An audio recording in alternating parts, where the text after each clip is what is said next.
Of Monday, the 17th of July, 2023. Folks say to be the very best, you gotta travel across the land. But I'm happy here at pretty good, just out walking with my friends. So you can fly from coast to coast for all the antics of ends. But my destiny's here in Tennessee, my Pokédex in hand. You run your laps chasing the Tongues in Providence, and you arc your throws for Electabuzz in St. Louis. But when you're lost in Boston seeking Pokestops, boo-hoo, we'll all still be spinning them up on Rocket Top. It's true. Well, you can race to catch 'em all and fall flat on your face. We'll hatch our Togepi's here in Tennessee at our own predestined pace.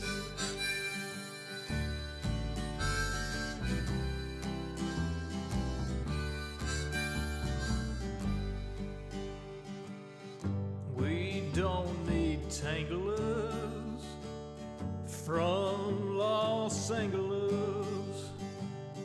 If you're there chasing Charizard, you're making your life way too hard. Clutching garlic, pounding pavement down Ventura Boulevard. We don't need Nidoqueens from down New Orleans. I hate to rain on solo you, but parades need a willing crew. All those Squirtles on St. Charles saw you wandering and withdrew. Well, you can race to catch 'em all and fall flat on your face. We'll hatch our Togepi's here in Tennessee at our own predestined pace.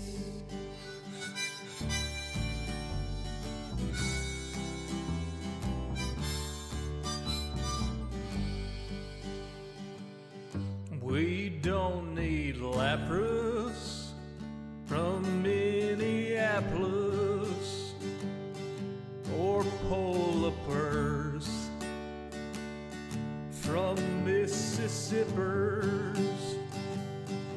There's enough Weedles on Monteagle, we could evolve a swarm of Beedrill. There's enough Snubble down to Shovel, we could team Sled with Grumble. We don't need Oregon from out in Oregon, or any Pikachus from up in Massachusetts. Sorry, Professor Oklahoma, we'll raid gyms in Tullahoma. Sorry, Pokecoin Palooka, we'll hatch on hikes in Chattanooga. Well, you can race to catch 'em all and fall flat on your face. We'll hatch our Togepi's here in Tennessee at our own predestined pace. Well, you can race to catch 'em all and fall flat on your face. We'll hatch our Togepi's here in Tennessee at our own predestined pace.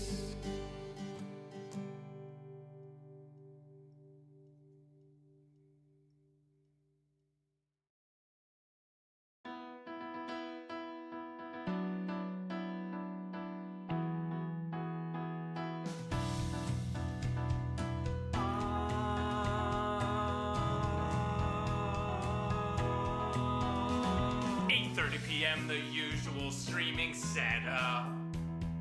Turn on the lights, make sure they're bright and gleam. Title and tweet, pour water, tank top and chroma. OBS seems all set, so I click start the stream, and so I'll pause folding and open VLC. I'll pick 2 songs before lay our head down and dream. I'll say that's us to y'all. Joe Hill's from Tennessee. Folks asking when will my stream begin?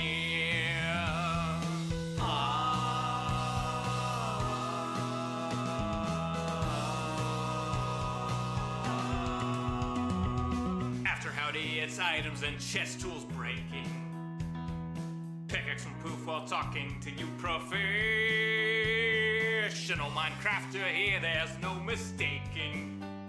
Then I'll click crafting quick, anvil time, enchant pick, then I'll replace the books in random chests with care. I'll tour my winery, I know there's blocks somewhere, and then I'll hush and hush and hush and hush chat swears, not any closer to recording. Folks keep asking and asking and asking and asking, when will my stream begin? Seriously, y'all, I need to record this next episode. I've been working toward.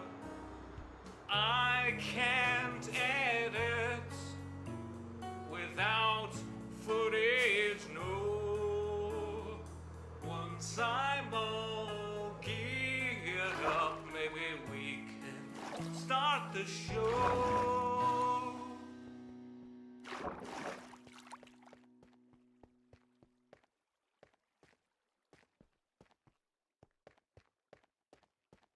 There are strange things done in the midnight sun by the men who moil for gold. The Arctic trails have the secret sails that would make your blood run cold. The northern lights have seen strange sights, but the strangest they ever did see was that night on the marge of Lake Labarge. I cremated Sam McGee. Now Sam McGee was from Tennessee, where the cotton blooms and blows, while he left his home in the south to roam round the pole, God only knows. He was always cold, but the land of gold seemed to hold him like a spell, though he'd often say in his homely way that he'd sooner live in hell.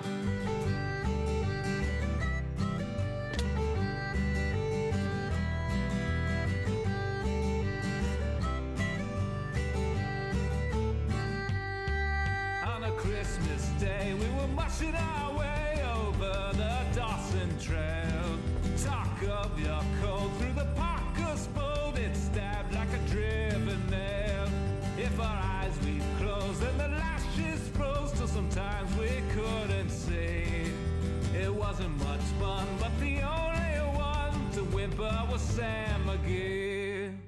And that very night as we lay packed tight in our robes beneath the snow, and our dogs were fed and the stars o'erhead were dancing heel and toe, he turned to me and cat says he, I'll cash in this trip I guess. And if I do, I'm asking that you won't refuse my last request.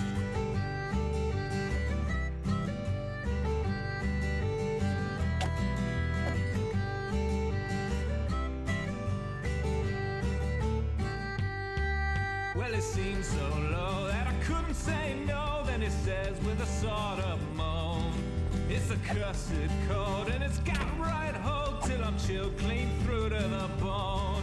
Yet tank being dead, it's my awful dread of the icy grave that pains.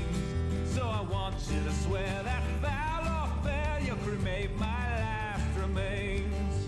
A pal's last need is a thing to heed, so I swore I would not fail. ghastly pair. He crouched on the sleigh and he raved all day of his home in Tennessee. And before nightfall, a corpse was all that was left of Sam McGee.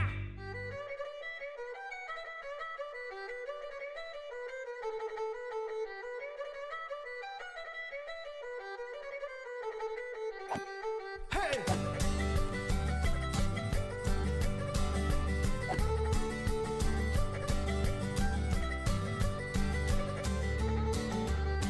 There wasn't a breath in that land of death, then I hurried horror-driven, with a corpse half hid that I couldn't get rid because of a promise given.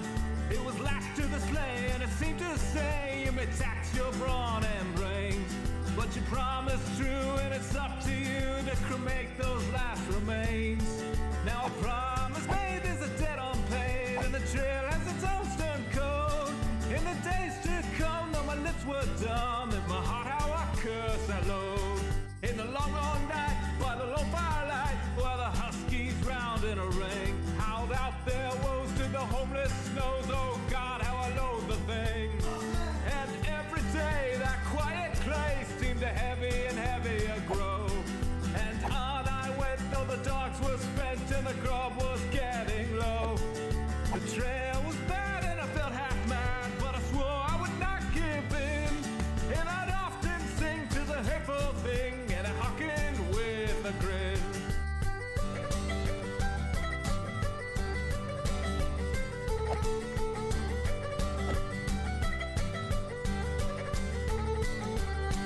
Till I came to the marge of Lake Lebarge, and a derelict there lay.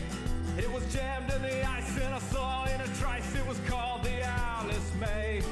And I looked at it and I thought a bit, and I looked at my frozen chum.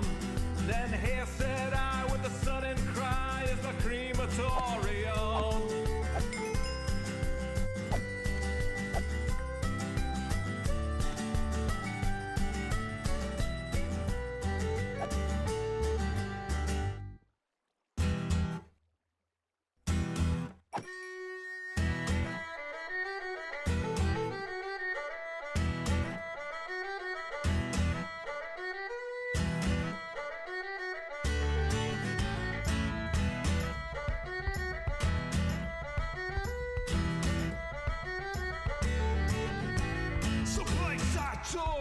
From the cabin floor, and I lit the boiler fire. Some coal I found that was lying around, and I hit the fuel high. The flames just soared, and the furnace roared. Such a blaze you seldom see. And I burrowed a hole in the glowing coal, and I stuffed in Sam McGee.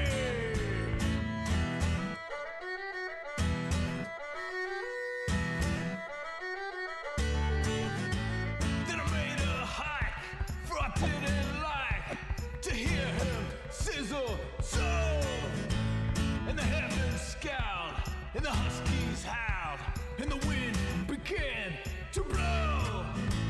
It was icy cold, but the hot sweat rolled down my cheeks, and I don't know why. And the greasy smoke in an inky cloak went streaking down the sky.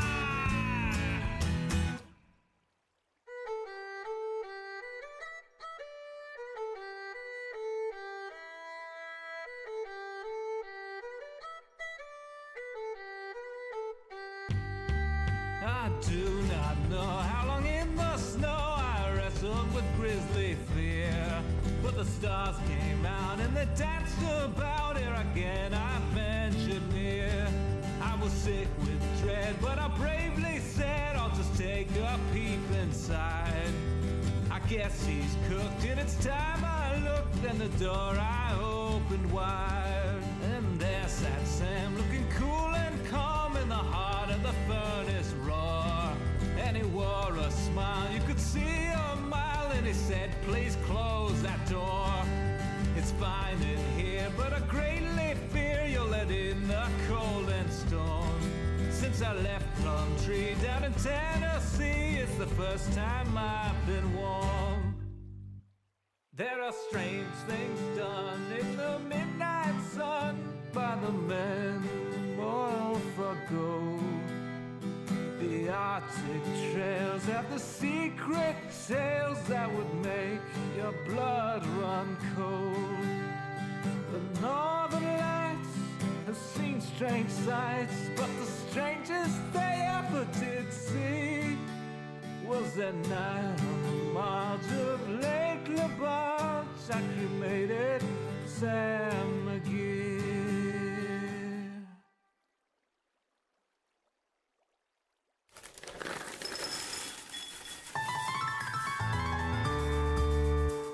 The summer is past, but your days keep growing longer. There's no wind in your sails, but the storm's blowing stronger. Walking hard, standing tall, keeping your head up through it all. Fighting fires, spinning plates. Goodness, how did it get so late? Lay your head down and dream. Lay your head down and lay your head down and dream. Lay your head down and just let your mind flow downstream. Sprawl out in a moonbeam. Lay your head down and dream. Joe Hills is filmed before a live streaming audience.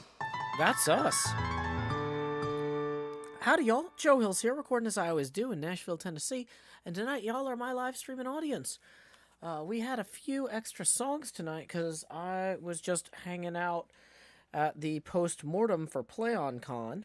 That call went a little long. In fact, it's still running. But, you know, having to weigh in on the future of the event is important.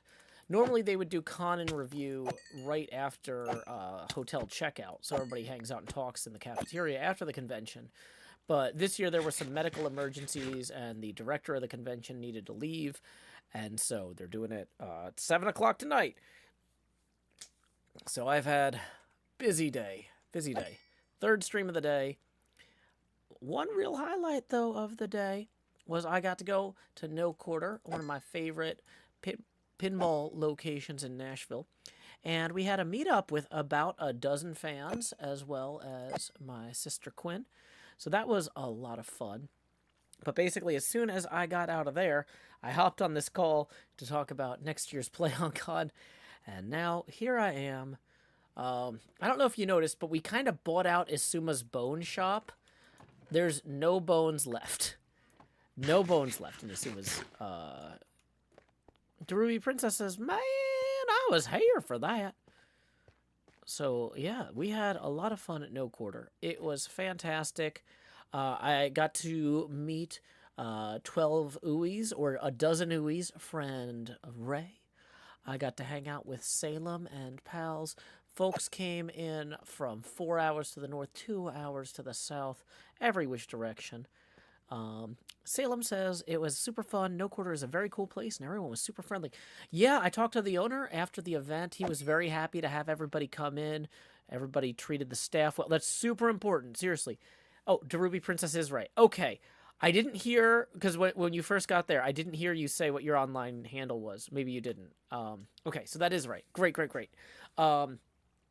But yeah, everybody treated the staff well. Everybody was cool. Nobody caused problems. Y'all, that means so much to me, because I'm trying to build an entertainment business where we get to hang out for decades. I'm trying to run a show that I can do repeatably I've been making this show. I've been streaming since 2008. I've been making YouTube videos since 2011. I want to do this until I retire. And so maintaining good relationships with local business owners who host events like that, like y'all coming in and being respectful, that is huge. Thank y'all so much. Real quick, though, we do have a couple tips rolling in. Iconic Anemone gets us to our next milestone. We were 7 away from that. Here we go. It's time to... oh, boy. Why can't I click on my name? We got a bunch of layers here that are messed up. Here we go. Here we go. Where's my face? Expand Joe. Do do do do. So thank you to Iconic Anemone for tipping that 7, who writes, Iconic Anemone here. I want to say it was my birthday a couple days ago, but haven't really had the mental energy to tip and let you know till tonight. Reminder to the chat to take a drink of something that is non-alcoholic. Thank you, Iconic Anemone, for reminding the chat that hydration is key. And that was the first of 2 tips rolling in. Thank you also to Kyle Valier, tipping 20, who says, hi, Joe. I wanted to celebrate getting over my money problems and give some money to an amazing person. Happy Monday. Thank you so much, Kyle Valier. Boom. That's going to get us another face camera expansion. This is a viewer-supporter stream that y'all make happen every night, or as many nights as I do it. Expand Joe. Yeah, when the pandemic first hit, I was like, I'm going to try and stream every night of the week until things start kind of returning to some semblance of normal. Things are not back to normal, but for very loose definitions of some and semblance and normal, we are starting to get there. So I'm starting to have opportunities to hang out with friends and family more often in the evenings. So you may have noticed I'm not streaming anymore Tuesday, Wednesday, and Thursday nights. Some Saturdays and Sundays I'm taking off too. Some Fridays I'm taking off. This Friday and Saturday in particular, I've got some birthday hangout plans. So Thursday is my actual birthday. So Quinn and I are going to be doing my normal birthday stream, or normal HermitCraft stream with music in the studio. Quinn bringing the guitar over here to the studio. We'll be playing some HermitCraft in the morning. We'll take a lunch break, and then we'll stream some more HermitCraft. So we're going to have a morning and an afternoon stream before I go hang out with Quinn and some other friends for dinner. Because we were talking about, it's like, so Quinn, I'm probably going to do a bonus stream after lunch, and it's just like, well, I was going to drive back home and then pick you up to go to dinner. Maybe we should just all be in the same place. So yeah, we're going to have a double Quinn stream this Thursday. But yeah, thank you again to everyone for supporting the show. Like I said, the folks who came out to No Quarter, even though I was not, I didn't get a cut of anything you paid for the bartenders. But I also didn't have to pay for the space. It's a good. The owner is trying to create a space for the community to do cool stuff. As a member of the Nashville community trying to do cool stuff, we have some mutual respect. He let me do that. Y'all showed up, and we had a great time. So thank you again. That was fantastic and a lot of fun. We got to meet Miss Gold Fox as well. That was a real treat. Andrew, who just joined the Discord, was there. Nola says, what? My birthday is Wednesday. No way, lol. I don't know why that accent really toured the region there, Nola. Nola is actually, like, really chill. Like, at PlayOnCon, you see Nola would be like, sup? I'd be like, yeah, it's Nola! And Nola would be like, yeah, it is. Let's play some games. Nola's super chill. Super chill. So sorry for not doing a good job reading your messages. Let's go ahead and see who else we got here. Miss Gold Fox rolling in a tip in 20 says, awesome to meet you and Quinn today. Enjoyed learning pinball, and I can confirm I've now seen Fireflies. Best day. Awesome. Yeah, Miss Gold Fox couldn't stay long because she was off to some sort of Firefly festival, and I'm glad that was a success. So here we go. That's going to get us another expansion. Grow Hills. Do. Yay. But yeah, no, that was so nice. Because, like, I'm going to be honest. If anybody's ever like, I don't know if I want to go to a meetup at a pinball place because I'm going to be the only one there who does not know how to play pinball. A lot of the people that showed up basically said, I've played pinball once and I was a child, or I have never played pinball. We got to teach so many people how to play multiplayer pinball today. And that's actually, like, in some ways super exciting for me because that's something that, like, I feel like I'm giving people an opportunity to create experiences with their friends and family when they go back home, right? That's just so cool that Like, yeah, Miss Goldfox, right? I never played pinball before in my life, so it was fun to learn. Or I never played pinball, so it was fun to learn. I'm just adding in my life. But yeah, no, it's exciting for me to share something that I enjoy, and that, like, I feel like pinball is one of those things, like, it encourages me to go out and meet other people in my community who work all sorts of different jobs and have all sorts of different backgrounds. And it encourages me to go hang out with my friends where we're not, like, looking at a screen all the time. Because, like, a lot of my friends love video games, and I love video games. But, like, you know, you need to mix it up sometimes, or you get eye strain, you know? Oh, and Andrew's here, too. Yeah, I was just saying that Andrew came from 4 hours away, new member of the Discord. Says it's so cool to learn. Yeah, it was so exciting getting to play with y'all. And one of the things I was saying, I was telling them, like, was one of the things about pinball is that, like, there's a really broad performance, like, bracket.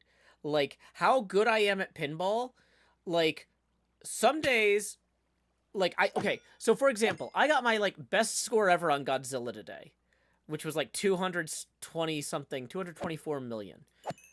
But the 2 games of Godzilla I played before that, I got like 11 and 12 million. Like, I am not a good enough pinball player that my floor is going to be higher than your ceiling. You can roll up. We played a few games where, like, I played Paragon with a few people, where it's like, okay, I had an okay game of Paragon, and they had a good game of Paragon, and they beat me. Could that person beat the best players in the world? Probably not. Definitely not consistently. But you know what? Neither could I. I'm not the best players in the world. I'm just some guy who likes pinball. So just because I like it, basically, if you already play video games, you have the reflexes necessary to flip a ball and play and have a good time. So yeah, I really want to encourage people to give it a chance. Penguin Empress says, I have a friend who makes art pieces from old pinball machines. She built a huge Audrey Hepburn pinball piece. Oh, that's so cool. Yeah, there's certain points where pinball equipment, like, if it's been left somewhere that it wasn't cared for properly, because, like, the wood needs to, like, be maintained a certain way, or the playfield becomes unusable. Sometimes old pinball machines can't really be salvaged, and so turning them into art pieces is cool in that case. Laura says, was it Godzilla with the updated software after the nerf Godzilla is so hard? I believe it was the latest software. It's on Stern Insider Connected at an approved location where they usually keep these things up to date. So, like, unless that patch came out, like, today, I'm pretty sure it was the latest one. There might be now, but I'm not going to rule out. If a patch came out today and I didn't know about it, maybe the owner didn't get a chance to have his text go through. Sean Deere says, I think there's an arcade in my city that has pinball. I should go. It'd be an excuse to check it out. Laura says, yeah, it's updated then. Yeah, I mean, I was pretty sure it was the latest code, but, like, I hadn't, like, looked at the dot number on the version.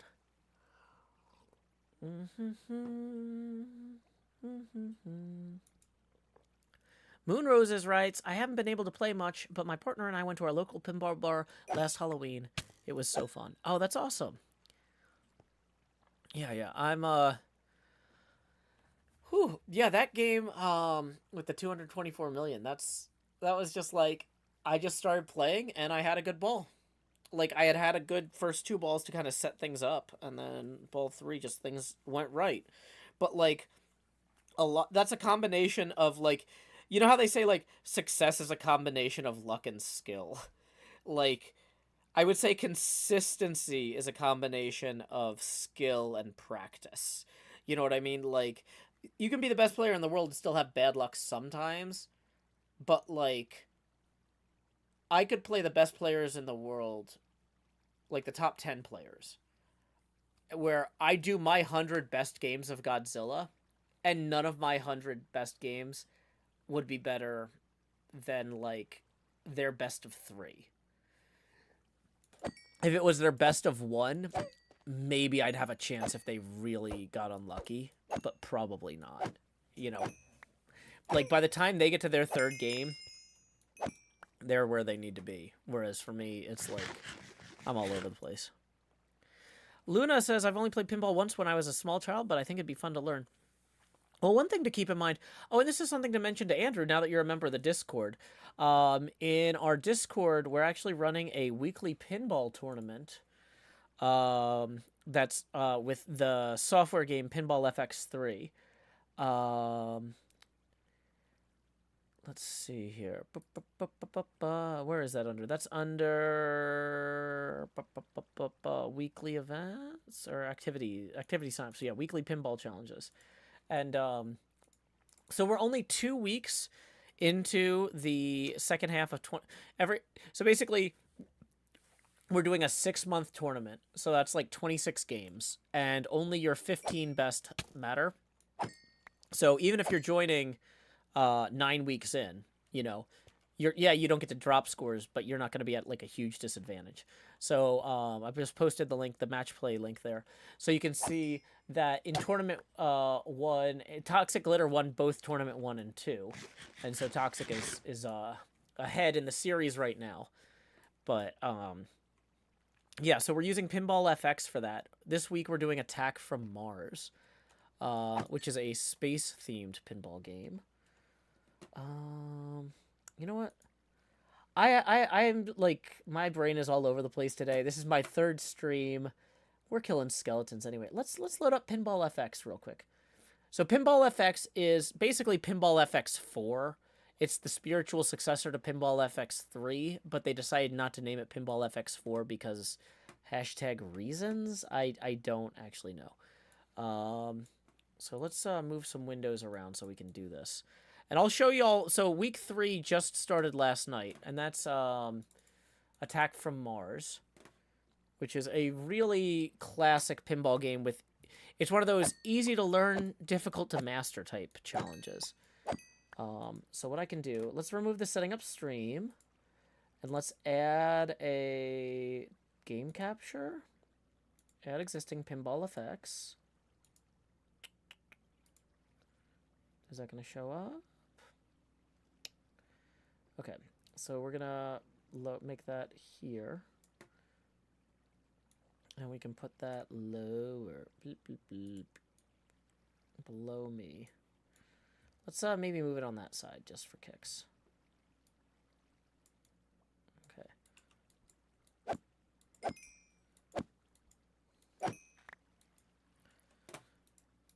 Okay, so just to show you all the fundamentals of pinball real quick, because I had so much fun doing this with the folks who were in Nashville today, but, you know, not everybody gets to travel, you know, and so, like, yeah, I forgot the game keeps wanting to resize. It will not stay the same size. Also, it, like, yeah, the game does not, this game has issues. It's very, very new software. It's cutting edge. Okay, so it looks like I'm in 4th right now. If I look at our leaderboards here, Toxic's in 1st with 3.6 billion. Rick's 513 is 1.7. JS Parker is 1.3. I'm at 1. Okay, well, this cannot stand. I'm not necessarily gonna fix it right now, but okay. So, but I will fix it. I'm gonna try and get some good Attack from Mars games in real quick while we let these skeletons spawn. Andrew W says, is there a preferred place to play Pinball FX? I buy it on Steam, but it has crossplay with the Switch or whatever. Matt, I'm still working on my Total Eclipse plans. I don't have anything to share at the moment on that, but that is something on my radar. Great question. Okay, so I'm going to hit play. The password is going to be in the Discord, because this is a Discord-only contest for Patreon patrons. Laura says, Rick's 5 is my roommate. Go, Ricks, go. Okay, so we got to resize that real quick. Okay, so basically the ball is going to come up the shooter lane on the right side. I'm going to hold the left flipper so the ball comes all the way around there. And then, whoa. The simplest thing you can do in this game is attack the spaceship. But attacking the spaceship, as you see, that's a big flat panel pointed at the drain. So maybe you don't want to do that. Maybe that's a bad idea. However, it's a good way to get a lot of points you've got Martians that are trying to attack the Earth, and right now we are defending France, also known as France. So, boom, we attack the spaceship a few times, it blows up. Uh-oh. So let's go ahead and claim the stroke of luck here, get 50 million points, that's always nice to have. Okay, so basically there's a bunch of shots around the spaceship, though, that will need to be hit in order to accomplish different other goals. Like starting multi-ball, that's the thing where the ball rolled up and then fell back down. If I had done that better, we would have been making credit toward a multi-ball. Real quick before these Minecraft creatures all start overcrowding. Minecraft is... Oh, wait. Is Minecraft and Pinball FX 3 fighting in the... Am I getting dropped frames here? It seems like OBS is not doing a good job of capturing Minecraft. Which makes me worry it's not doing a good job of capturing Pinball FX 3. Hold on. Yeah, it's maybe a little bit spotty. Because I'm running 2 game captures at once. Yeah. Okay, so... Let's try this real quick. Fake Sarkon says Pinball looks fine. Only Minecraft's lagging out. Okay, so 680. This was a warm-up game, and we got 0.7 million, basically, rounding up. Okay. But basically, if you hit any of those other shots repeatedly, you unlock different things that are going to be helpful for getting points. At the end of the day, though, you do want to defend the Earth by attacking the spaceships that are attacking France, Germany, and our more traditional allies, like England and Italy. Whoops. And that's an outlay. Ooh, not great. Welcome, Ophelia. Okay. So we have opened the spaceship. We're going to cradle the ball real quick. Uh-oh. No, not the Tower of Pisa. What's the matter, you ugly Martian? What's the matter, you? Yeah, the old pinball games have a lot of stereotype in their voice acting, I'll tell you that. That's a recurring theme. Uh-oh. That was not a good game. And we still got 500 million points. One thing you learn about pinball is, yeah, the game of it is available on Steam and Switch. I think it's on PlayStation as well. I was going to say PlayStation 2, but I think it's actually PlayStation 4 or 5. I'm not sure which. Okay. So, anyway. My point is, some people think like, oh, pinball, you just flip the flippers at random. And it's like, well, that's a good place to start. But, so hitting anything and keeping the ball alive is good. Hitting the right things is better. So, like, blowing up this spaceship in the middle is going to make progress on the game.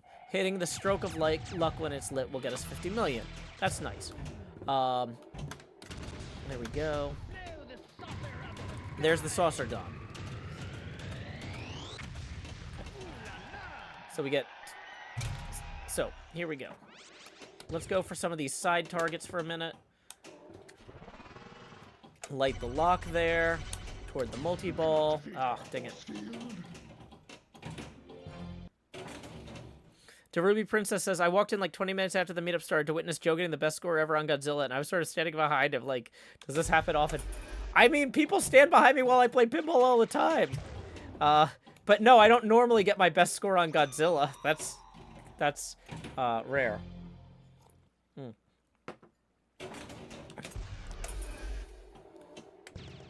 Ah, that was a terrible ball. So we're consistently in the 500 to 700 million range here, which is okay, but not great. You're not going to win a tournament in real life with that score. And this score, the way this tournament works, the Patreon tournaments, the way it works is every week you can play the table as many times as you want, and only your best score matters. So if it's a week where I'm really busy, I might only get 1 or 2 games in. And I'll just say, okay, here's a chance for people to really be able to beat me. Like, I played the games I had time for. Other weeks, I'm like, you know what? I got a lot of calls this week where sometimes I've found it's helpful for me on calls to be in a situation where I need to manually pause what I'm doing and unmute, because it stops me from speaking when I should be not speaking. And so, like, sometimes the big, long HermitCraft calls, I'll just load this up and just, like, you know, when I'm like, yeah, I was on a 5-hour HermitCraft call, a lot of times that's the weeks I have the best scores on this, because with 25 people or something crazy in the call, a lot of times, like, I'll be like, should I say something right now? And the answer is no, I shouldn't. This is already a 5-hour call, you know. Or if it's really important, I will pause the game and then unmute my mic. But yeah, so some weeks I have a lot more time to play this than others. So the Martians think nothing can defeat them, but I think they're wrong. I want to prove them wrong. So I'm going to try defeating them with a pinball. We'll see how that goes. Uh-oh. That didn't go well in that. That part was not the best. Okay, so we're into ball 3 here. We're at 800 million, which is okay. Uh-oh. Looks like the skeletons might be starting to take crowding damage over here in Minecraft. So I've got mob sounds turned off. So I need to occasionally switch out between balls and kill them. Because, yeah, we have bought out all of Asuma's bones, and we need those to grind up to make our bread. Okay. Super skill shot. Okay, I really want to hit that third target on starting the USA attack. So that's worth some points. I didn't quite hit it. We have lit the lock toward multi-ball, but, okay, so even with bonus, though, we didn't break 1 billion, which on most games, 1 billion is a stupid high score. This game is like the poster child for score inflation.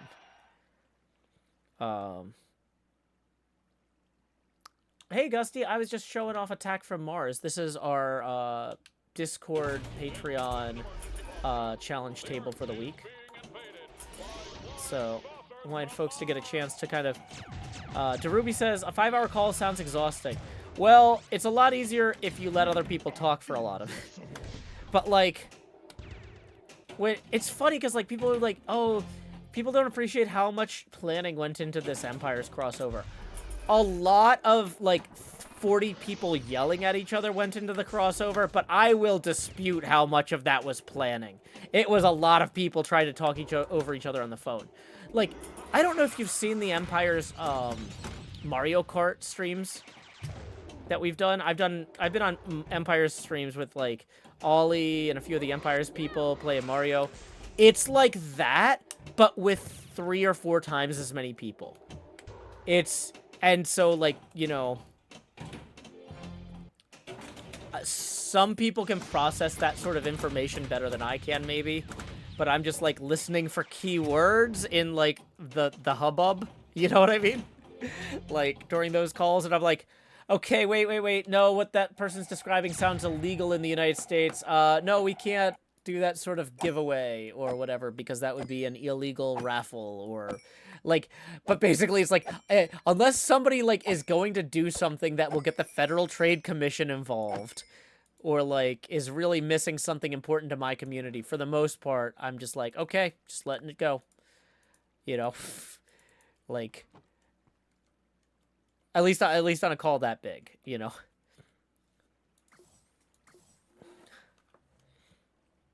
So... That was a low-scoring game, 291,000. Not great. I was hoping to put up a new high score real quick, because that score I have on the board right now is not particularly high. Flying saucers from Mars! There's a lot of, like, corny voiceover in these old games. when they first got the voice chips. Because one of the things is that a lot of pinball machines were made in Chicago, and so they would hire like comedians from Second City to do the voices for the machines. Like Tina Fey was a comedian at Second City at the time they did Medieval Madness. And some of the other comedians at Second City actually wrote some of the jokes in that game and got her to do the voice acting for some of the princesses and stuff. And so, yeah, so a lot of these games have very kind of comedic bents. They don't take themselves too seriously on the voice acting.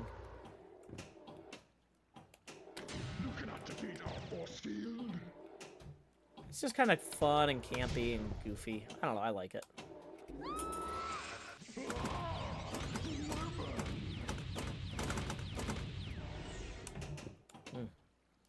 Can I hit either of those? That'd be good.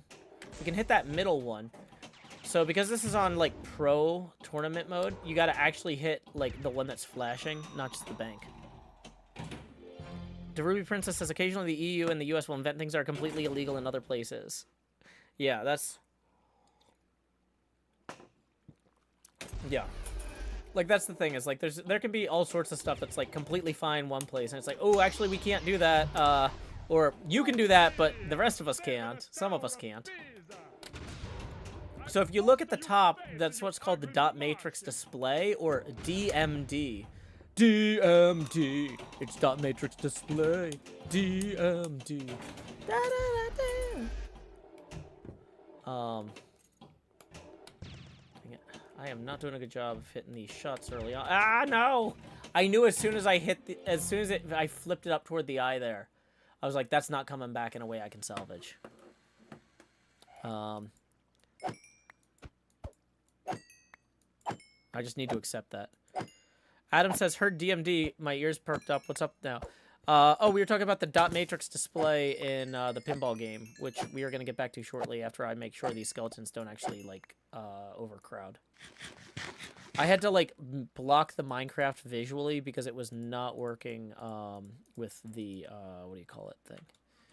The OBS was, like, freaking out about having both games open at the same time. So we are still playing Minecraft. We're harvesting bones.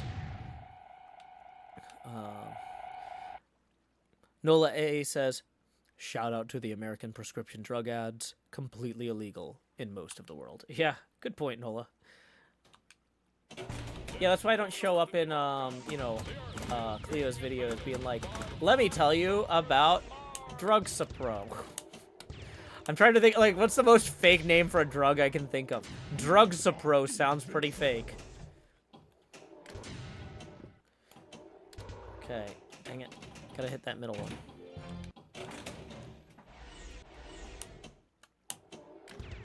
Ah, that middle one is eluding me. Ah! This is gonna be a low-scoring game. Unless I really bring it back around on the third bowl! Not doing that, am I? No! Okay. Sometimes that happens. That's okay. Let's double check real quick. Not that I'm likely to have missed a bunch of tips when I'm playing pinball instead of, like, doing my job with Minecraft. But, yeah, just real quick, check in the tips link. Okay, no tips rolled in. That's fine. As a reminder, we are 20 even away from the entrance of the Joust. Tips are welcome via paypal.me/JoeHills and YouTube Super Chat. Adam says, DMD panels are fun. A friend made a giant panel and played retro games on it. Consumed 800 watts of power. Yeah, these old DMDs can use a lot of power, especially if they're huge.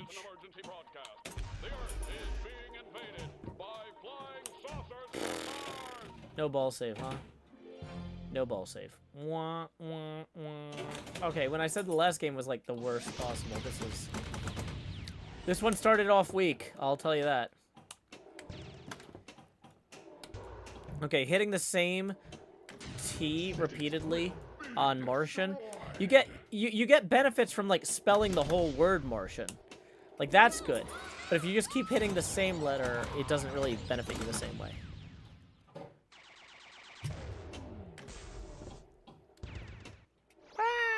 Outlane.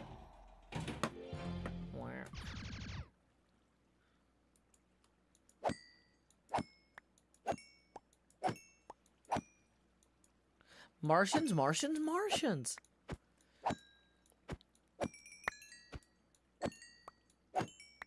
Real quick, let me just wipe out some of these guys. Cool, cool, cool. Getting it done. And I forgot to hold down the left for the super skill shot, which is the best way. So if you do the super secret skill shot by holding the left flip during launch, you have a chance to hit the saucer thing, the panel in the middle there, and get a one-hit opening of the bank. And then you don't have to do this stupid precision shooting that I'm failing at right now.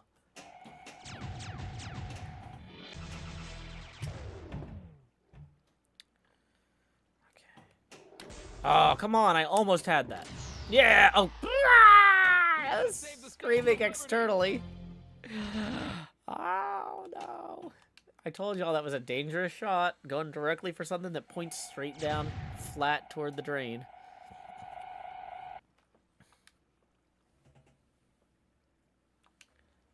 Okay, here we go. Toxic Glitter says any other skill shot also immediately completes that bank. Really? I thought it completes... So, like, that completes the tractor beam, but that doesn't complete the center bank.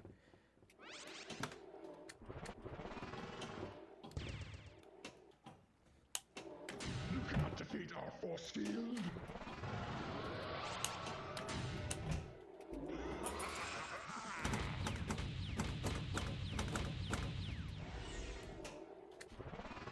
Oh, come on. I needed that. What?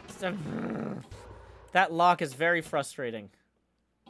Can I hit that middle shot and not lose the ball? Nope. Okay. It's fine. Everybody's fine. We're all doing very well, thank you. Look out. Here comes the Brandenburger. Ah.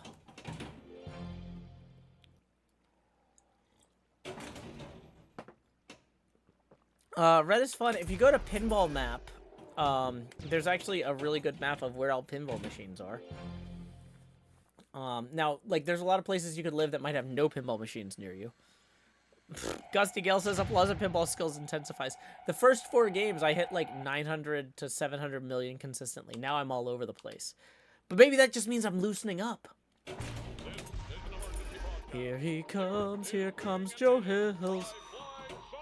And there he goes down the out lane.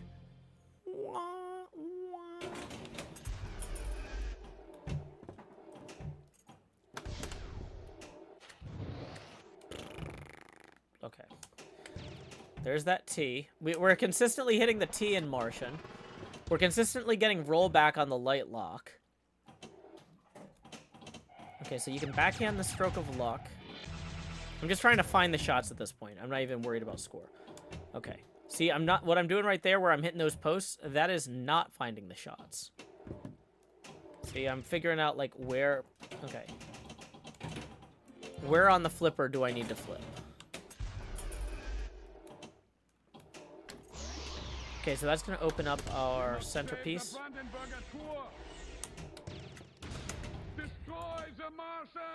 Okay. Let's destroy the Martians, then. That sounds good to me. Uh-oh, no!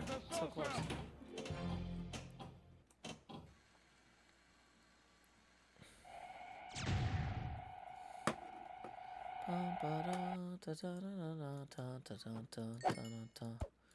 Real quick, let's kill those skeletons. Here comes Speed Racer. He's a demon on wheels. You know, a lot of people are like, oh, Dungeons and Dragons is all about them demons and stuff. That's why kids love demons these days. Speed Racer was a demon on wheels well before Dungeons and Dragons was around, and our parents turned out fine. Or did they? Okay. Hey, I saw a 5th person enter the tournament. Awesome. I love to see it. Okay. So that time we got the super skill shot into the center. And drained out the left out lane. Zam says, did they though? I know, right? That was the joke.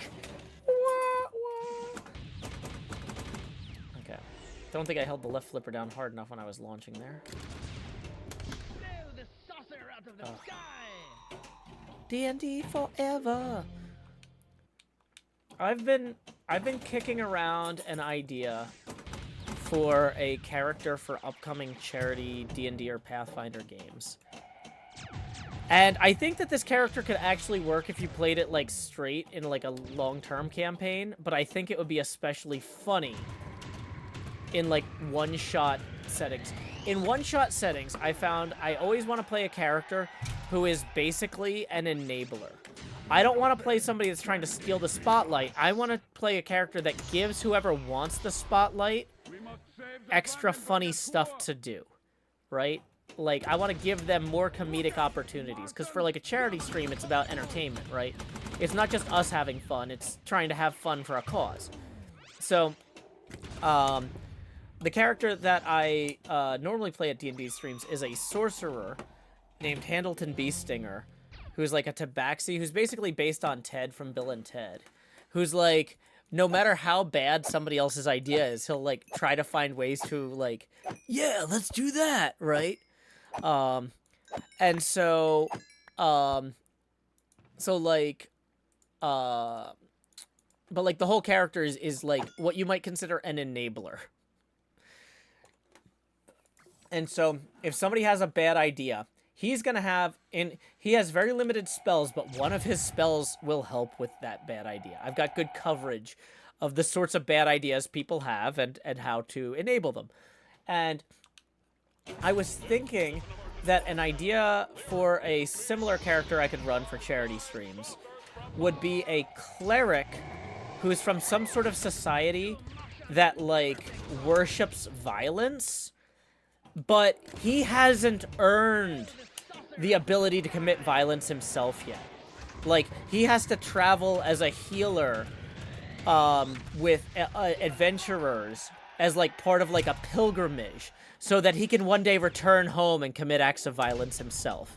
And so he's, like, super excited about all the violence, but he, like, his code is that he's not allowed, because, like, I've been thinking, like, oh, you know, it'd be fun to play a pacifist. It'd be funny to play a pacifist in a D&D game. And I'm like, well, the thing is, though, even if you're healing people that are hitting other people, you're contributing to hitting other people. You can't really get around that. And so I'm like, what if we lean into that? What if, like, that's that guy's whole thing? And, like, I would want to play him as, like, almost, like it's one of those things where it's, like, he has to demonstrate that he has learned to respect violence. So he has to, like, restrain himself. Where he's super excited, but he has to try and be as Vulcan as possible about it. But he's like, so pumped about the violence happening around him. And, like, you know, like, in order to earn in order to earn the rite of passage to commit violence myself, I must learn from others, from other cultures, of how they commit violence. You know, but I must not get carried away. I must not strike myself. Not yet, you know, like just, I feel like there's something really funny there about him being, like, super hype cheerleader for, like, when somebody else gets, like, a really good hit in, and he's just like, what an overwhelming blow! Ah! Like, you know, like, so it's basically, it's kind of like a cross between a Klingon and a Vulcan, if this makes any sense. It's 1.6 billion. Hey, that was pretty good. Well, I'm talking about D&D and not looking at what I'm doing. I clear 2 saucers. Wah, wah. Does that get me into... I'm barely ahead of J.S. Parker. Let's look at the leaderboards real quick. Cosmic Goddess, jump in and... Woo! Cosmic Goddess, glad to see ya. Let's go ahead and get some more games in. That was your... Cavman says a bit like a coach. Well, the thing is, though, that he would be, like, one of the youngest people in the party, and he's, like, explicitly there to learn. And so the other thing is, even when, like, another player screws up, he would be like, so you have set a trap. Ooh, I can't wait to see how this goes. Like, because he just, I was thinking like the idea is like his uncle knew somebody else in the party, and like it's totally nepotism. Like, you know, it's like a rite of passage for the young people from his group, from his family or his tribe or whatever, to go out into the world and travel with violent adventuring parties. And but the idea would be though that he's like, my uncle has told stories of you, and but like his uncle like met them once in a bar and was like, hey, can you take my dumb nephew? Yeah, Cavman writes, virtuous violence. Yeah, it's a violence externship. Yeah, and so the thing is, because, like, I feel like this, in some ways, makes fun of a lot of the same problems with violence that I would be making fun of if I was playing a pacifist character. But, like, in a way that's funnier for the rest of the party and the viewers. Space Demon says, what class would they be? I was gonna have them be a 100%, like, pure cleric. With the idea that they would, like, multi-class into barbarian or fighter once they, like, if I was playing this character in a campaign, like, I would have them multi-class into barbarian or fighter once they had, got, you know, like, let's say if it was, like, a level 1 campaign where you're starting at level 1, I'd tell the DM, like, hey, maybe at, like, level 8, or like level 10, somewhere like part way to 20, like a good way in, the character actually gets to like multi-class into fighter or barbarian. And but like I also love the idea of them like when the fighter is like going out in the morning to like do tai chi, or the monk is doing tai chi or like exercises, the fighter is doing his kata with his swords or whatever. The this character would want to be like, oh, can I train with you? Can I practice? Can I mirror you and shadow your forms and stuff? Lowest Cult Music says your basic landing page on the site doesn't have a link to click on it for the video, to get to the /live. Is that deliberate? That's deliberate right now because it's still an experimental feature. I don't want people stumbling into that who weren't told by me to go there, if that makes any sense. Yeah, so it's like the character is acting in a non-violent capacity to enable a violent group so that they can become more violent themselves in the end. Right? So they would be, but they would be like a straight, like, heal and buff character, where they're there to give the other players the opportunity to commit the most violence possible, that they might observe it and learn from it. And, like, and you know, I'd be like, you know, it's like, you know, and my character wouldn't just be cheering, but, like, also, like, you know, after the battle, it's like, you know, it's like, oh, I go to heal him, and I also, I take out my notebook and I say, so, when you did this, why was it, like, you know, just, like, trying to get, like, inside their heads, like, oh, you know, like, I'm here to learn, like, very eager learner, right? I think that's really funny, because it's, like, youthful enthusiasm about, like, the wrong thing. Mailman Dave says, paradoxically, this character is lawful good. I've been thinking about, yeah, exactly, like, where the alignment ends up on this. And honestly, it could be even lawful evil. But, like, their family sent them to go help a lawful good group as part of this externship. But, like, the lawful part, like, this kid is not there to mess with the group, to sabotage the group. This kid is there to learn everything they possibly can. And to help. To heal. To enable, right? Like, I realize there's nothing, like, if the DM allowed it, this character could just straight up be lawful evil. But because it's that commitment to the bit.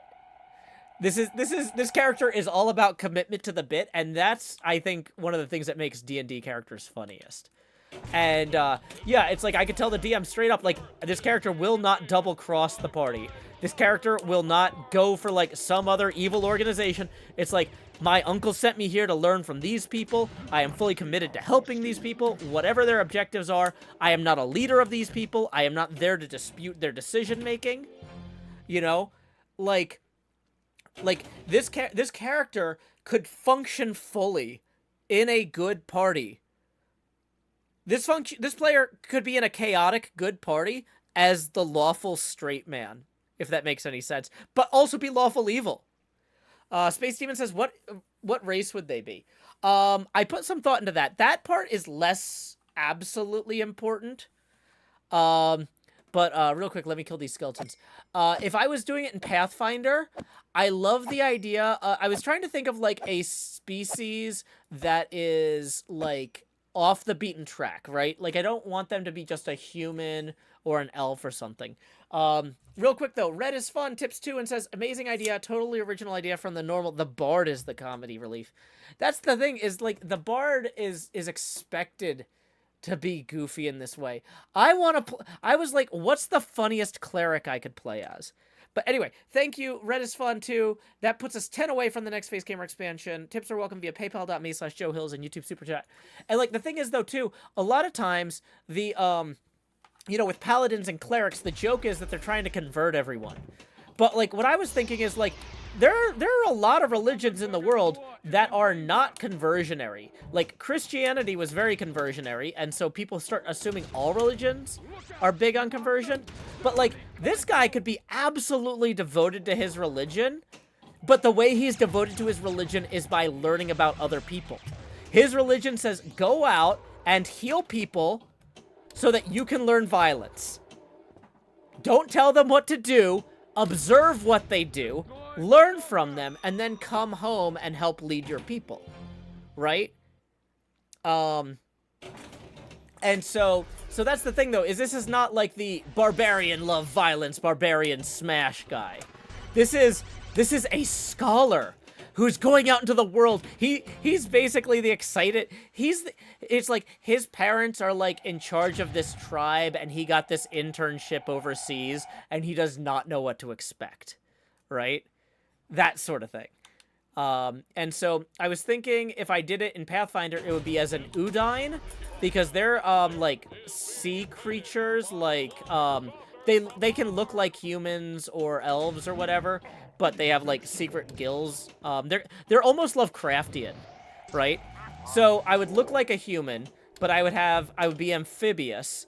My god would be there's this Pathfinder god that has tridents, and so my holy symbol could be a trident, and I could be like, the 3 tines of the trident represent the 3 solutions to every problem: violence, violence, and violence. You know. I love having the 3 tines of the trident as a holy symbol is a fun play on like the Trinitarian thing, which has been a point of contention in Christianity for the last 2,000 years, exactly how to interpret it.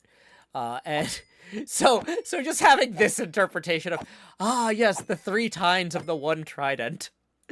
But also the other thing I like about the sea folk type background is I was thinking, you know, so he's basically from like a Lovecraftian underwater society, and so I could totally go in hard with the Boston accent. So like I've been talking about like how this character would respond to stuff around them, but I haven't like necessarily been using the voice I would be using at the table. Like, my uncle sent me here in order to learn the way of the blade, the way of the club, the way of the fist, and I have learned all 3. Now, please allow me to lay hands upon you, not as an act of violence, but in order to enable more violence.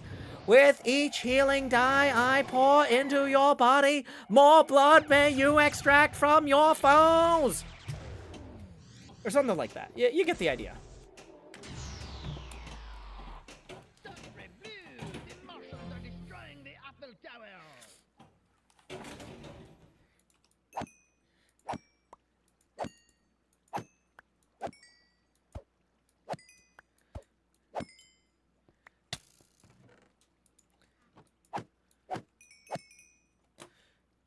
The 3 tines of the trident. Yep, you guessed it. All violence. But yeah, I feel like a mid-Atlantic accent is, yeah, you could do the mid-Atlantic accent. That's the middle of the Atlantic, is maybe where sea people live. But yeah, I love the idea of playing as this,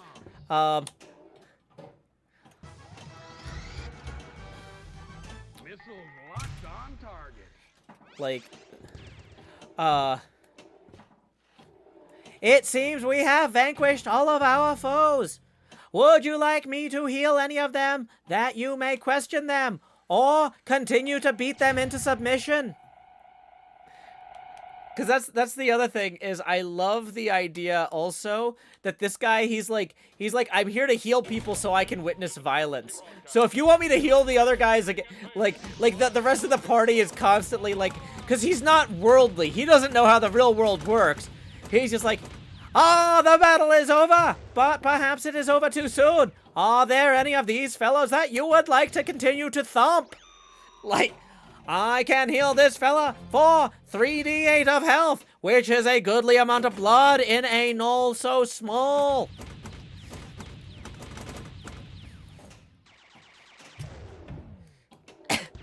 And then having the rest of the party be like, no, no, no, no, stop, don't heal them. Don't heal the bad guys. But no, the idea is, though, that he would not use the trident as a weapon. He part of his code is that he is not at the point in his training where he himself is allowed to commit acts of violence. And the character is a complete zealot. He 100% believes this. There's no, like, temptation. He's just like, because the thing is, when you're rich enough, like, when your dad runs the, you know, the city or whatever, like, you know, he's like, I know my time will come, and I will not dishonor my family by raising a fist in anger. No! I will heal you, I will enable you, I will strengthen you, that both of your fists in anger may strike, and that I might learn. You know, like he's 100% bought in. There's no, like, he's very excited about the violence, but there's no, like, internal, like, drama here. This is a true believer. And that's, I think, part of what makes it funny.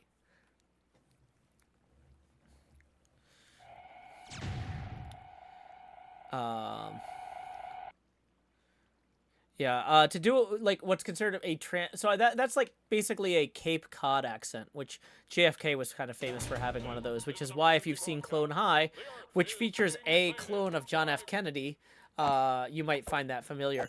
But a transatlantic accent would be, like, more like, previously on The Legend of Korra. Korra and her friend Mako were unable to find Asami. Meanwhile, in Cabbage Core, Bolin and... I don't know the names of enough characters. Like, but it's more like this. It's higher up in the nose and a little bit quicker. Right? That's the transatlantic accent. Whereas, yeah.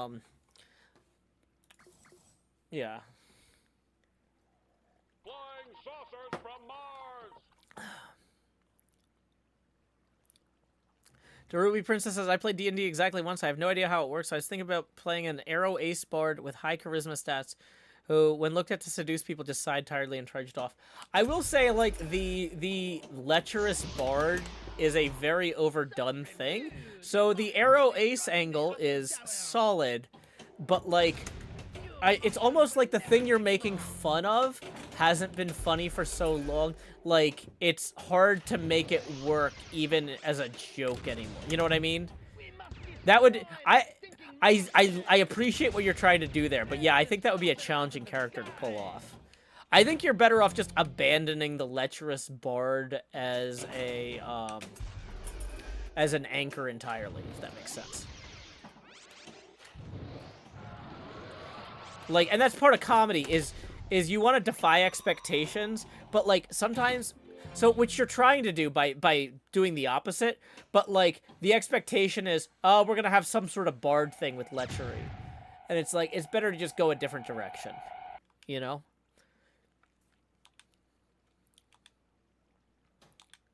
This is an emergency broadcast. The Earth is being invaded by flying saucers from Mars! Flying saucers from Mars. Bum, ba-da, da, da, da, da, dee.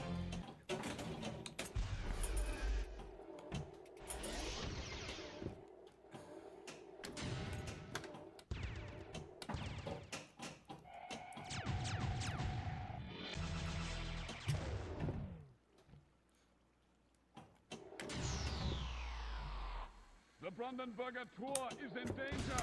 Destroy the Martians! No! Not the Martians! We must destroy them! I can't do that accent. Take that, you ugly green Martian! Okay, we got this force field down. No! Ball out! Yeah, lecherous cleric hasn't been overdone. I'm not gonna do it. Actually, no, you get a lot of weird priest jokes. Yeah, maybe let's not do that. But yeah, you know what we haven't seen a lot of is lecherous paladin. But yeah, lecherous bard, definitely overdone. Nola's right that every class can be lecherous if you believe in yourself. Give the bard a rest.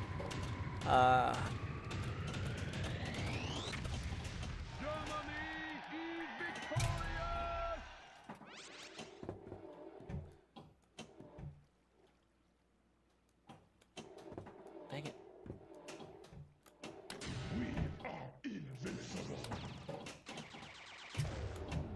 Ah, I missed the middle shot.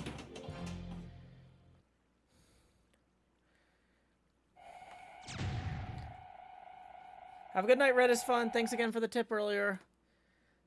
Speaking of which, let's make sure we haven't missed any more tips. We are currently 10 away from the entrance of the Jost. Tips are welcome via paypal.me/JoeHills and YouTube Super Chat.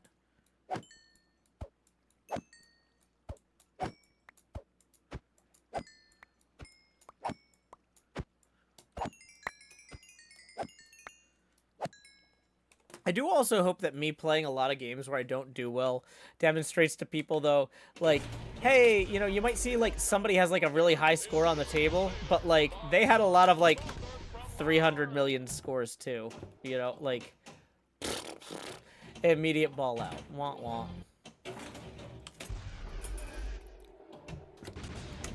Go away from France, you Martian. Ah, dang it.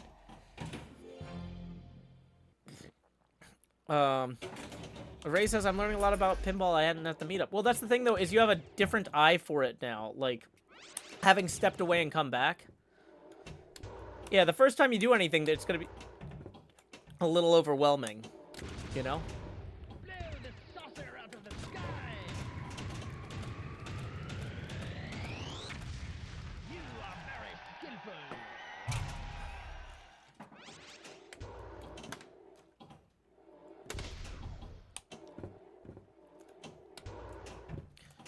But yeah, basically, one of the other goals with that cleric is to pick all of the cool spells that clerics, like, it's like, oh, this would be a good spell, but you really got to take these other, like, divine smite, radiant damage spells.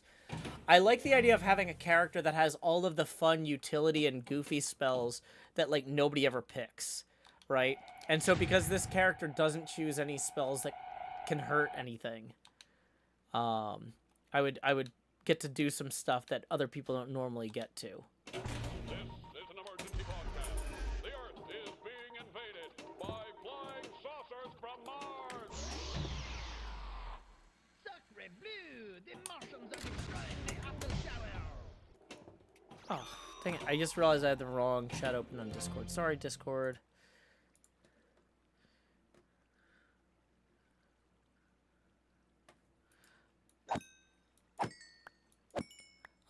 Drew Baca says, I'm planning a halfling or gnome con man bard pretending to be a tent revival preacher.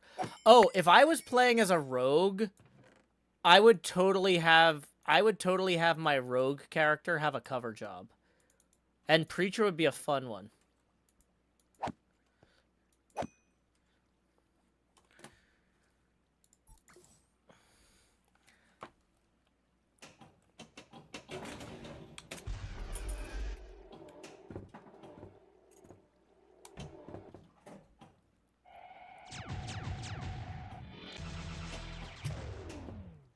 Oh, the other thing is, one of the reasons that I wanted the character to be from the ocean... Okay, Mailman Dave has a great question. Dave USPS. Great question. I wonder if turning undead counts as violence. So, for the purposes of this character, I was going to say no. Wait, no. I was going to say no violence, even against undead. Like, it's one of those things where it's like, the expectations of the god are, that's for later. You're here to learn from other people about how to cause harm. you know, like, you can't attack undead, you can't do any of that stuff, right? But I was gonna say the one, because it's funnier, it's always funnier. It's always funnier to have an exception, right?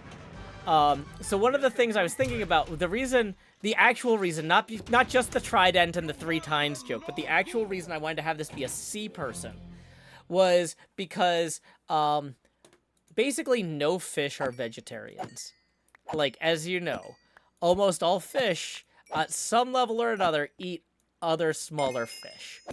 And that's the sort of thing that gets kind of awkward in settings like Finding Nemo. So I love the idea, in the same way that there's a difference between a vegetarian and a pescatarian, which is somebody who doesn't eat meat but does eat fish. Like, because if this guy was from a fish culture, they would totally be thinking along that line, right? Fish or food, Gusty Gale. Thank you. Thank you. So here's the idea. Is if people are like, this character would be allowed to attack fish. Because that's just hunting. Right? And if another character was like, wait, you just totally hit that fish with your trident, like if we had to attack a fish for some reason, I would be like, oh yeah, I'm a pesca-fished. Which, I know that you could either go with pesca-fist or pacifished. But I feel like pesca-fished is just doubling down on that. Like, yeah. Like, but the thing is, though, he doesn't derive, like, the excitement that he has about committing violence in the future. He's not, like, using this fish thing as an outlet for it. He's not like, oh, yeah, this is my one outlet. It's just like, oh, this isn't the same thing at all. You guys just don't understand because you're not from the ocean. But, like, this is like chopping wood to me. Like, this is... But yeah, so it's one of those... So the thing is, though, but that doesn't apply, but, like, the thing is, so they have, because I was like, a lot of times clerics might make an exception for undead. No exception for undead. He cannot cause damage to undead, but he can attack fish. Because that's funnier. You don't get an exception for undead and an exception for fish. It's either or. And the fish thing is funnier. Yeah. Yeah, no, but I love the idea that, like, while he's walking up to somebody else to heal them after the fight where they attack the fish or whatever, he's like, he grabs it and he's like, you know, just takes it, he just starts descaling it or eating it or something, you know? But yeah, I'm a pesca-fished might be the most obnoxious thing I could ever say. It's an inscrutable cultural difference. Exactly. It should feel like a different culture. Like, that's why I chose, like, a species that's, like, not from around here. Blimey, London Bridge is falling down, isn't it? Destroy those lily-livered Martians.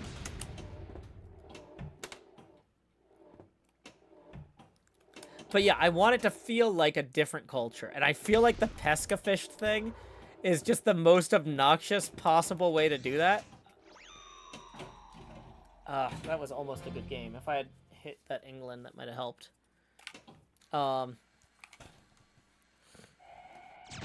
Fake Zircon says it's all about subverting expectations. Exactly. Exactly. So yeah, he would not have any spells for harming undead. But he could totally just slam his trident into a fish. The Ruby Princess 20 says, I'm actually taking mental notes here. This will be useful for writing. Yeah, like, the rules that I'm following to make this funny, you could apply to a lot of things.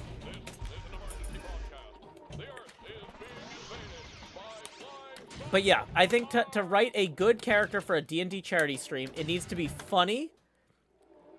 But it needs to be funny in a way that, like, makes other people in the party look good and have fun. Because if everybody's having fun, it shows, and then people give more money. And so, like, because, yeah, I was talking to the Cosmo Quest people. They've done D&D charity stuff in the past. They're thinking about doing it again. And I'm like, oh, I could bust out the old Handleton Bee Stinger. And then I was like, Maybe I could do something more. Maybe I could do something more. What would that be? What would that be? We must save the Brandenburger Tor. Destroy the Martians. Destroy the saucer.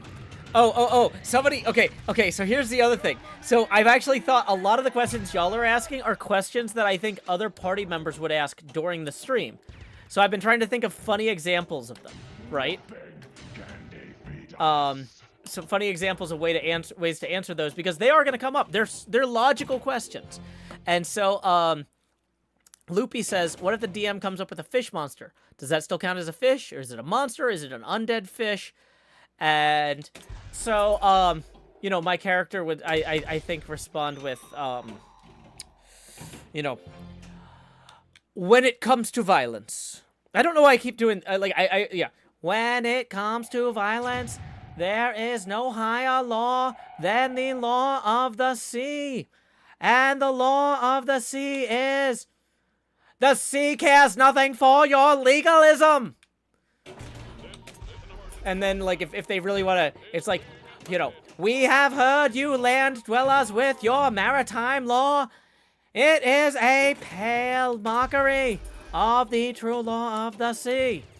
Yeah. But yeah, basically the law of the sea is we don't care if you don't care. Or we don't care if you want to gremlins to us on this. Right? We're here to we have a rich society and culture with millennia of traditions, and we are not gonna put up with this nonsense. Your legalism has no place here.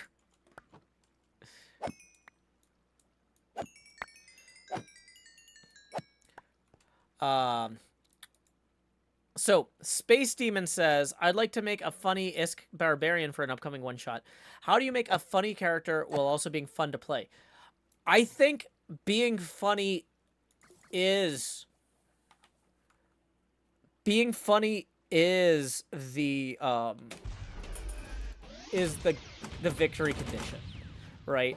Like, in a charity D&D stream, which is what I'm describing here, the win condition is people like the stream and give money to charity. Does that make sense? So, like, when I come out of that game, if we did a good job of putting on a fun show that made people want to support the charity, I will feel like I did a good job and that I had fun. Like, the win condition for me isn't like, oh, how can I do the most damage, right? Because some people, they're like, I love feeling like my character is important and made a difference in the world. But, like, if my character is incredibly ineffectual in the game, but then we actually make a difference in the real world for charity, that's it! That's it! We did it! Right? Like, woo! Winning! You know? Nola says, I didn't even play D&D at POC. Playing D&D at POC is a big time commitment, Nola. I love playing these games, and I have only played a tabletop game at POC once, because time is... You really need to sit down for 3 or 4 hours to play a good D&D one-shot, and Play on Con is, like, 50 hours long. That's hard to give 10% of your con. More than 10% of your waking time. But yeah. So, like, what I would say is like, you know, if I was trying to run... If somebody said, Joe, I need you to spin up a barbarian for this charity game I'm running. And so my challenge is, how do I make the funniest possible barbarian? I have not thought this through. This is, like, I know a little bit about the barbarian class because I was actually reading through the Pathfinder 2 player's guide this morning a little bit, but I've never played as a barbarian. But I think what I would want to do would be kind of, like I said, play somebody that's enabling the other character's humor, where it's like I'm using my strength and impulsiveness to keep the action moving, right? So, like, if you're streaming a D&D game and, like, the action starts slowing down, that's gonna be something the audience notices. So, like, my barbarian just being the one that's like, so the thing is, like, okay, there's a problem in D&D games where, like, you're in front of a door and everybody's looking at it for traps, you know? And, like, it's like, has anybody checked the handle? Like, we're assuming this door is locked or impenetrable, but, like, oh, you know, we come to the door of the tomb and it's like 20 feet tall and made of stone. Okay, has anyone turned the handle yet? Like, just being like, okay, I'm gonna be the character that turns the handle. I'm gonna walk into the traps so we can keep the action going. I have enough hit points that I cannot die from it, right? Like that's... So, keeping the action moving so that the Dungeon Master can tell their story is part one. So that's how you help the Dungeon Master keep the story going. How do you help the other players? There's something I noticed watching The Dish the other day with our Discord movie group. And that's in Australian humor. A lot, and this is common too, I noticed in Flight of the Conchords. This might just be like an English-speaking Pacific humor element. A lot of the comedy comes not from characters disagreeing with each other and being stubborn or being, like, antagonistic, but from being incredibly enthusiastically agreeable, but they're agreeing to something that they think that the first character said. That's not what they meant, right? So, like, for example, the mayor of Parks, which has this huge radio telescope in the dish. The dish is about a giant radio telescope that looks like a satellite dish. And the mayor of Parks says to his assistant, he's like, I just got off the phone with the prime minister. You know, congratulating me about the dish being used in the Apollo 11 program. You remember what people said about me when I first proposed the dish project. And the assistant's like, oh yeah, they said you were grandstanding, only doing it to improve your own, get your name out there. And the mayor's like, no, they said I was a dreamer. They said it couldn't be done. And then the assistant's like, oh, yeah, that's what they said. Yeah, you're right. You know, you know, that it's like people being like, yeah, I'm on the same page as you, 100%, but, like, it's wrong. Because, like, the barbarian is supposed to be stupid, but, like, having them be bad at math is not stupid in a funny way, right? But having the barbarian agree with the cleric or agree with the wizard, you know, so the wizard has a plan and he's just like, okay, you know, like, okay, if we trace these sigils on the walls the right way, you know, we can create, it's hard to create an example like this out of thin air, but, like, basically, like, if the wizard is just like, okay, the triangles on the floor of this room form a sigil, you know, of the god Ra, you know, and so if we align them properly, it'll open the door. We just need someone strong to move them. And the barbarian's like, I will move them. I know all about Sun. I have Sun. I tell him clean room. He no clean room. I tell him, you know, shake out tent. He does not shake out tent. So I shake out tent with him in it. I use same strength to move stones. You know, like the misunderstanding of the word sun and sun. Like, it's, Penguin says Kronk from Emperor's New Groove. I haven't seen that movie for a long time. Yurgi says, Brain, are you thinking what I'm thinking? Pinky, I think so, Brain, but where we gotta get a large spool of wire and 10 pounds of peanut butter? Yeah. So that's exactly it. That's exactly it. So your character is like 100% on board, but the joke is they're on board because they don't understand what's going on. It's not like they're slowing the action down because they're like, whoa, Doc, I'm not a scientist here. Explain this wizard sigil thing to me. They're like, I completely understand the wizard thing because the wizard explained it so well. I understand. And then, you know, like, they try to demonstrate their own understanding and they clearly don't get it, but it doesn't slow down the action. if the reaction from the wizard is to go, good enough. Like, from a functional standpoint, this is all I need from this guy. Then you have a good barbarian. Does that make sense? I'm not getting a lot of feedback on that. But I've been at it for a while. Who is it that actually asked that? That was from... Has that question scrolled off the top of the screen? It might have. Okay. Yeah, so I'm not sure who what was that actually asked that in the first place. Space Demon. So Space Demon, does this help? Basically, as long as what you are doing is moving the action along by going along with the other characters while being as wrong as hilariously possible, but never in a way that slows down the action. Slowing down the action is anathema to good D&D play. It was you. Okay, great. Drax from Guardians of the Galaxy is a good example. Yeah. So he doesn't necessarily understand what's going on.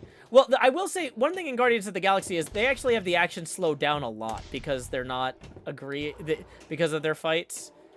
Like, if you can do this while the stuff is happening, rather than slowing down the action.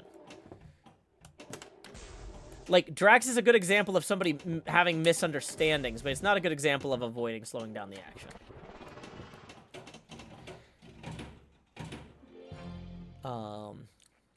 But yeah, Michael Bell, you're like you're on the right track though. Like the line delivery is there.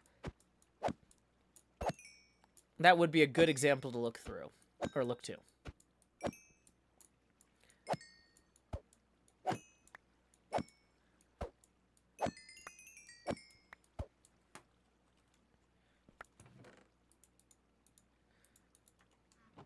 Okay. Excuse me.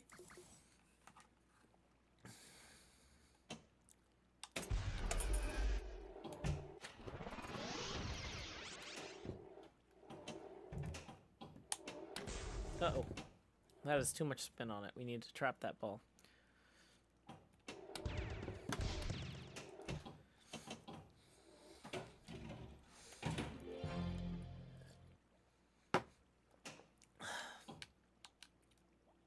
But, like, okay, so Mailman Dave has a Drax quote from Guardians of the Galaxy. Nothing goes over my head. I am too fast.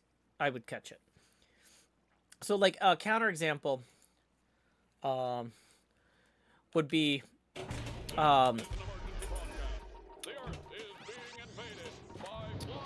like, let's say you walk into a room and there's a bunch of stuff going on for, like, a puzzle. The Dungeon Master is explaining what you're looking at, and somebody, like, you know, the wizard or one of the smarter characters is just like, oh boy, I mean, my character's pretty smart, but I think this is all going over my head. And, you know, it's like my character would be, if I was playing that barbarian, I would be like, well, then you search below, I search above. I want to use perception to check everything on the ceiling to see if any of it can be moved with strength. Maybe secret lever, secret thing, you know? And it's like, even if there is no answer on the ceiling, you're, like, giving the DM something to work with. You're saying, okay, I'm gonna start messing with stuff, and I want to give you a perception roll. And the Dungeon Master can say, while you're moving, you know, you're trying to wiggle stuff on the ceiling, and you notice as the dust falls that there's a breeze from the eastern wall, or something like that. Or maybe my character doesn't notice that, because my character is stupid and shaking stuff, right? But, like, my character's literally shaking down the room, and then the character can tell the bard, hey, based on your perception roll, you notice that there's an airflow catching the dust from all the stuff on the ceiling the barbarian's shaking. Like, you channel whatever your stupid response is into some sort of action that will give someone else in the party an opportunity to play Dungeons & Dragons, right?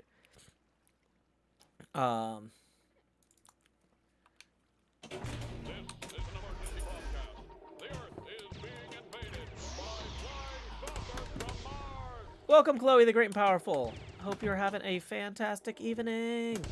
Yeah, we're I bought out all of Asuma's bones, and so we are kind of running my own bone farm. We don't have the video capture up on Minecraft right now because it was getting pretty laggy. But if you listen real hard, you can hear me between balls in the pinball game, killing the skeletons. Every day I'm skeleton, skeleton. So, getting some bones going on. And we're talking about how to write funny D&D characters for, like, charity streams. So this barbarian example was actually a lot of fun, because I had never thought about how I would play a barbarian like that before. This was a fun exercise. Can we see some suggestions from the chat for, like, other classes that you'd want to, like, if I was going to play them in a charity D&D game, how would I make them funny and have good group cohesion? I think this is actually worth exploring.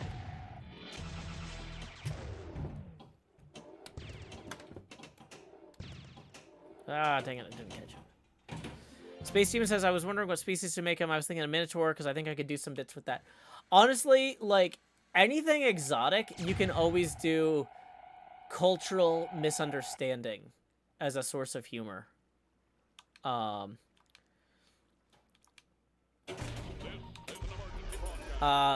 says, fun, weird monk. Okay, so this is one of those write what you know things to some degree, right? Like, one of the fun things about monks in real life is they make a lot of beer. They also do a lot of illuminated transcripts of things, like copying books historically. So, like,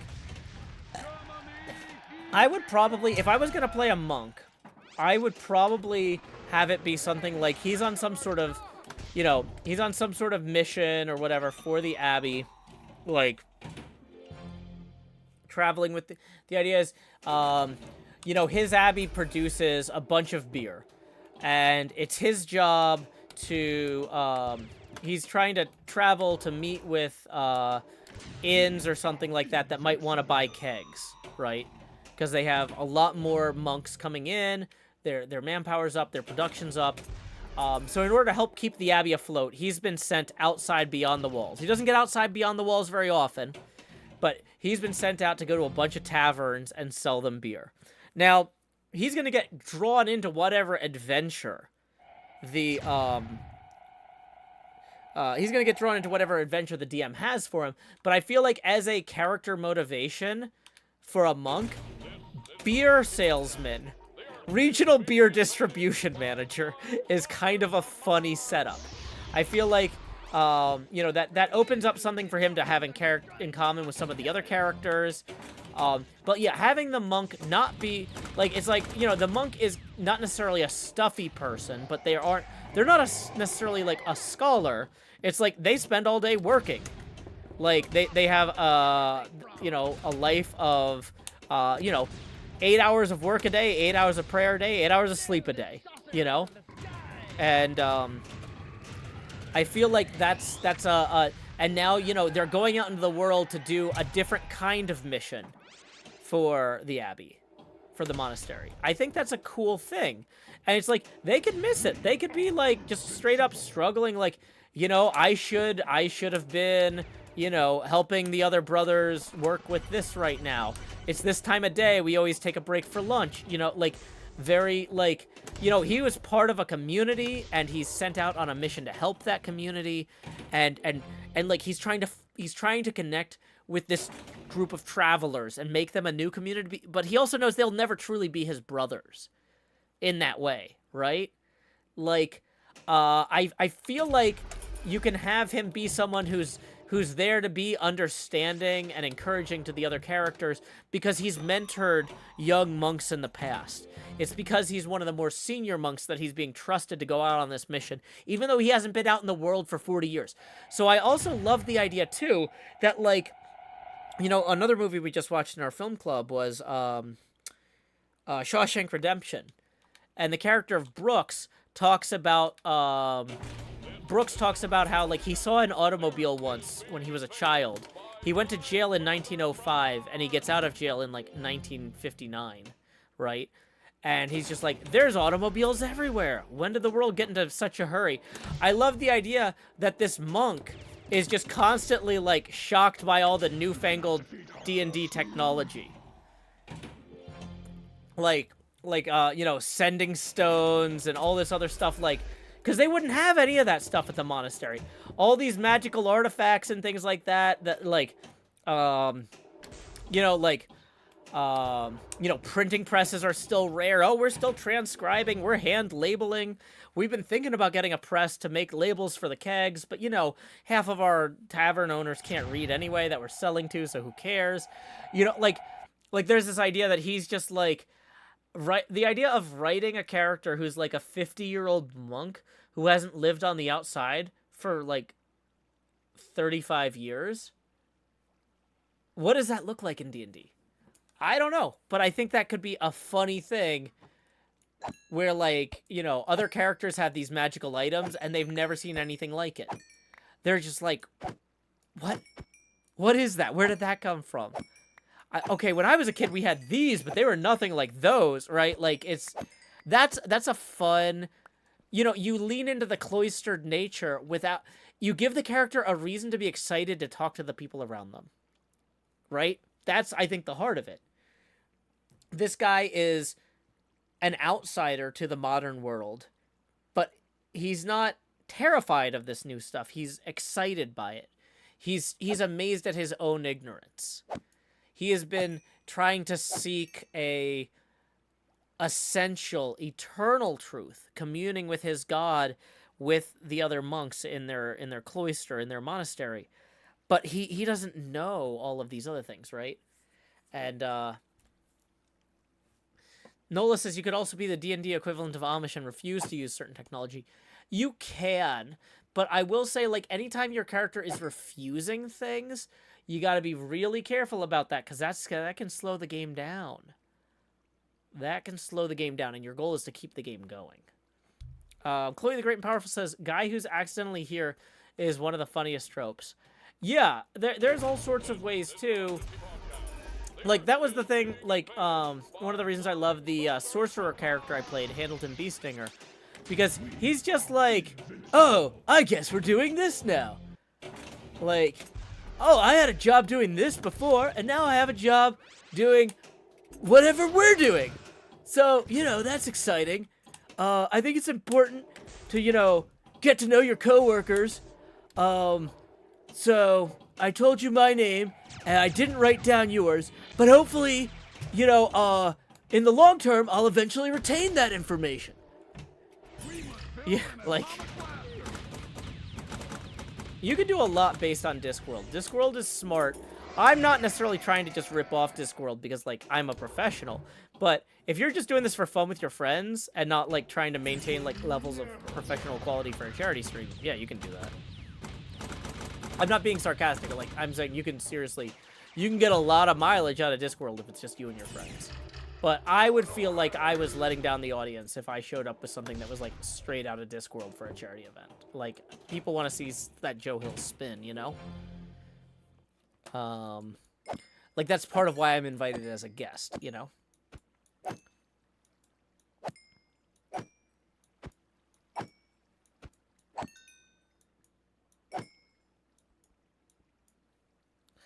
Ijo Studio says, an atheist cleric for no apparent reason would be funny. In most NDS settings, the existence of gods is a given, but it's probably lacking in depth. The single best exploration of that concept, Ijo Studios, is a book that we actually covered in our book club called Warbreaker. And Warbreaker is one of my favorite kinds of stories because it's about people working very hard to try to prevent a war. Like, one of the things I don't like about Game of Thrones is everybody's being super selfish and greedy and they all want everything for themselves. I like stories that have all the same levels of political intrigue and violence and stuff, but it's because the characters genuinely mean well. And they live in a world that's unfair and harsh and cruel and makes it very challenging for them to find ways to get along. But, like, I would rather read a book about people trying to avoid fighting a war rather than people trying to start a war, right? And anyway, the pantheon in the setting of Warbreaker, the reason I'm mentioning this is the pantheon in the setting of Warbreaker is sometimes when a person dies a heroic death, if a person dies saving someone else's life or making a great sacrifice, then they will be reawakened. Right after their death, they will, like, grow 2 feet taller and become beautiful and muscular in, like, culturally appropriate ways. And they will have no memories of their former lives. But they are gods. And they have certain abilities and things like that as gods that mortals don't have. But anyway, because they have no memories of their former lives, and they, like, have no memories at all, they're basically, they're kind of like kids that have powers. And so in Warbreaker, one of the main characters is considered one of the most intelligent of the gods. And he's basically just like, I think all this god stuff is nonsense. I don't think we're really gods. Like, maybe something special happened to us, but basically, it's a story about a god that doesn't believe in gods. And in the meantime, a bunch of other stuff is happening where a bunch of different people are trying to, like, stop this war, and having one of the, like, gods in the pantheon, like, sowing, kind of indecision or uncertainty around whether or not gods exist is creating its own set of problems. But, like, the thing is, that god isn't trying to be a jerk. He's not trying to make problems. He's looking at all this, and he's just like, I don't know, you guys. Like, I feel like there's just, I don't know. Some of this just doesn't feel right. Like, I can't put my finger on it, but, like, all of the stuff that people have written about the gods is written by people who don't know what's going on. The gods don't know what's going on. Nobody knows what's going on when people die like this. Like, what's going on? You know, like maybe we need to admit our ignorance before we can move forward. You know what I mean? So yeah, if you get a chance to read Warbreaker, that's one step up from your atheist cleric. I'll see your atheist cleric and raise you atheist god. Very good book by Brandon Sanderson. Strongly recommend it. I will say, I will go out of my way to say, Brandon Sanderson writes a lot of very long books, and he writes a lot of very long book series. Warbreaker is a standalone book that's very short. At least by Brandon Sanderson.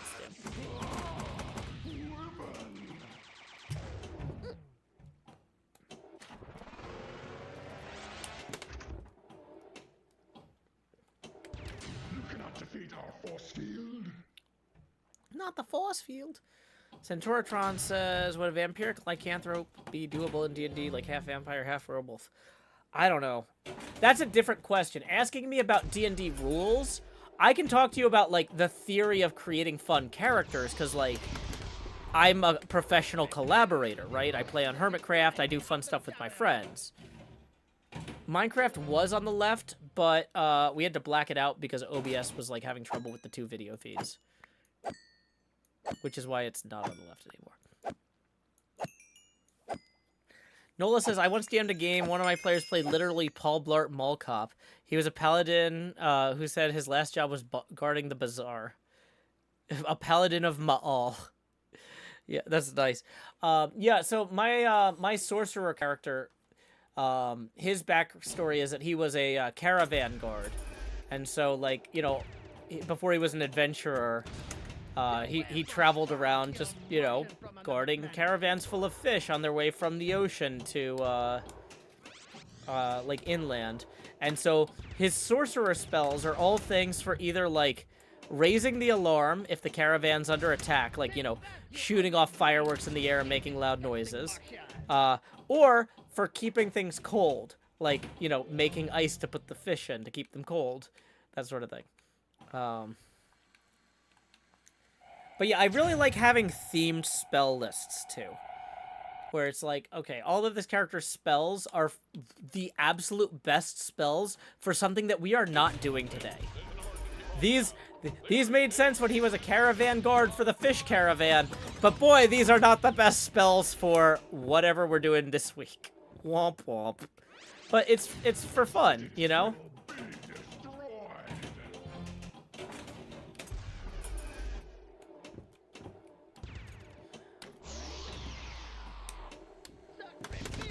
Yeah, I should have cradled up, because, like, while that wall is going down, which can be very slow. You just want... Ah, dang it, I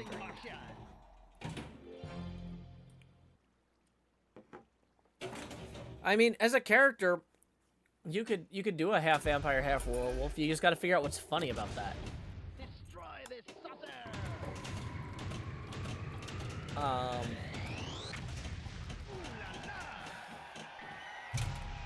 But yeah, if you're like, I don't know how to make that funny, pick something else. You know what I mean? Like... We are invincible.